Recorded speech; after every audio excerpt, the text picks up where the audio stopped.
आपका स्वागत करती हूं आज के हमारे शो पॉलिटिकल बैठका में। एनडीए की सीट शेयरिंग के बाद आखिरकार आज महागठबंधन ने भी अपनी सीट शेयरिंग की घोषणा कर दी है, जिसमें राजद 26 सीट पर चुनाव लड़ रही है तो वहीं कांग्रेस 9 सीट पर और लेफ्ट पार्टी 5 सीट पर।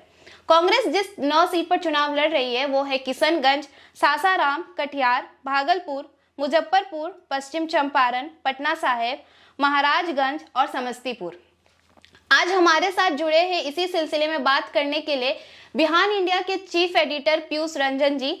आज हम उनसे बात करेंगे कि कांग्रेस का जो चुनाव लड़ रही है 9 सीट पर, उनमें 9 सीट पर कौन कौन उम्मीदवार खड़े उतर रहे हैं। तो बहुत बहुत स्वागत है सर आपका हमारे शो में।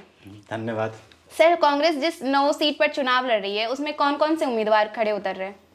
देखिए, कांग्रेस आज महागठबंधन के जो सीट शेयरिंग हुई है काफ़ी इन दोनों के बीच में चर्चा के बाद काफ़ी पूरे देश भर में चर्चा चली और उसके बाद में किसी भी हाल में ये सीट शेयरिंग हो गई है। लेकिन जो मेरी जानकारी मिल रही है उसमें कांग्रेस के जो कार्यकर्ता हैं वो इस सीट शेयरिंग से खुश नहीं हैं। आप देखेंगे कि कई सारे मुद्दों पर बात करने के लिए आपको अलग अलग प्लेटफॉर्म पे, अलग अलग टीवी पे, अलग अलग चैनलों पे आपको अभी कांग्रेस के अधिकृत प्रवक्ता हैं वो जाने से परहेज कर रहे हैं। जिन सीटों पे कांग्रेस की सहमति बन गई है उन सीटों पे तो हम बात करेंगे ही, लेकिन खासकर 4 ऐसी सीटें कम से कम ऐसी हैं जिनको लेके कांग्रेस के जो कार्यकर्ता है वो खासे नाराज हैं। उन सीटों में सबसे पहले अगर हम बात करें तो औरंगाबाद सीट है, बेगूसराय सीट है जहां से कन्हैया कुमार पिछले बार उम्मीदवार थे सीपीआई की तरफ से, वाल्मीकि नगर एक सीट है और साथ ही साथ पप्पू यादव जो आज पूरे देश में चर्चा का विषय बना हुआ है पूर्णिया सीट। यहां से भी आज ये घोषणा कर दी गई कि पप्पू यादव को पूर्णिया सीट नहीं दी जाएगी। तो अब हम आपके अगर सवाल पे चले, आपके सवाल जो आपने सवाल किए हैं उन सवालों की ओर बढ़ें तो सबसे पहले हम बात करेंगे किशनगंज की। किशनगंज वो एकमात्र सीट है जो 2019 के चुनावों में महागठबंधन को मिली थी कांग्रेस के तरफ से। कांग्रेस के जो उम्मीदवार थे मोहम्मद जावेद जी, वो फिर से उम्मीदवार बनाए जा रहे हैं, ये लगभग कन्फर्म है। दूसरी जो सीट उसी सीमांचल क्षेत्र से आती है वो कटिहार है। यहाँ जो है पेच 2 नेताओं के बीच में फंसा हुआ है कांग्रेस के। एक हैं तारिक अनवर साहब और दूसरे हैं तौकीर आलम साहब।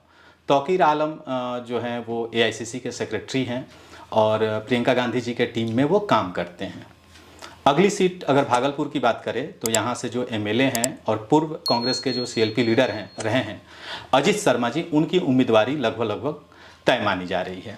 इसके आगे अगर हम बात करें तो मुजफ्फरपुर सीट है। मुजफ्फरपुर सीट पे कांग्रेस के एमएलए हैं विजेंद्र चौधरी जी, उनकी उम्मीदवारी फिक्स कर दी गई है, लगभग तय है। विजेंद्र चौधरी जी की अगर हम बात करें तो इन्होंने 2014 का चुनाव भी, लोकसभा चुनाव भी लड़ा था।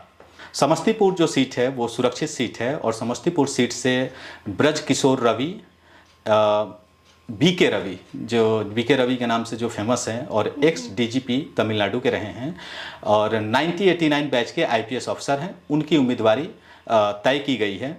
आपको बताएं कि बीके जो रवि हैं उनके पिता तुल मोहन राम ये भी 1962 से लेकर 1977 तक एमपी रह चुके हैं और फ्रीडम फाइटर भी रहे हैं।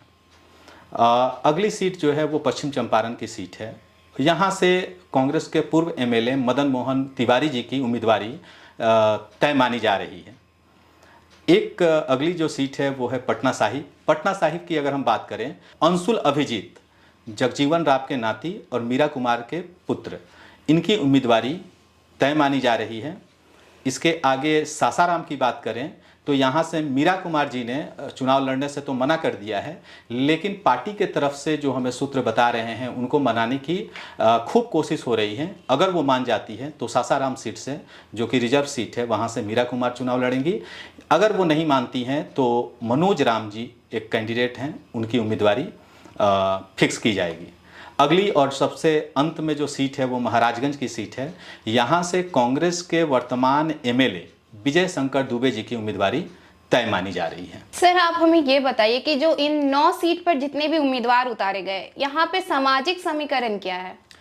देखिए, सामाजिक समीकरण की अगर हम बात करें तो 2 सीटों पे, कुल 9 सीट कांग्रेस को मिले हैं, इनमें से 2 सीटों पे ब्राह्मण उम्मीदवार होंगे, जिनमें से आपको अगर हम बात करें तो वेस्ट चंपारण, पश्चिम चंपारण की सीट पे, और साथ ही साथ महाराजगंज के सीट पे, जहां पश्चिम चंपारण पे मैंने बताया आपको मदन मोहन तिवारी जी की उम्मीदवारी है, और महाराजगंज सीट से विजय शंकर दुबे जी की उम्मीदवारी है।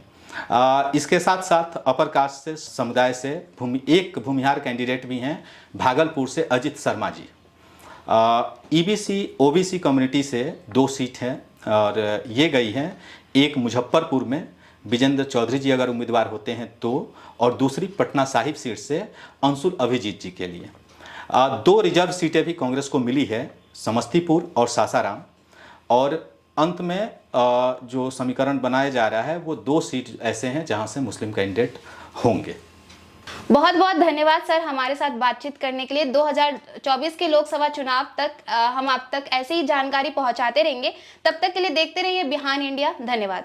और अगर आपको हमारा वीडियो पसंद आया हो तो हमारे चैनल को सब्सक्राइब, लाइक, कमेंट, शेयर करना ना भूलें और बेल आइकन दबाना भी ना भूलें। हमारे चैनल को फेसबुक, एक्स और इंस्टाग्राम पर भी जरूर फॉलो कर लें और अपना फुल सपोर्ट दें।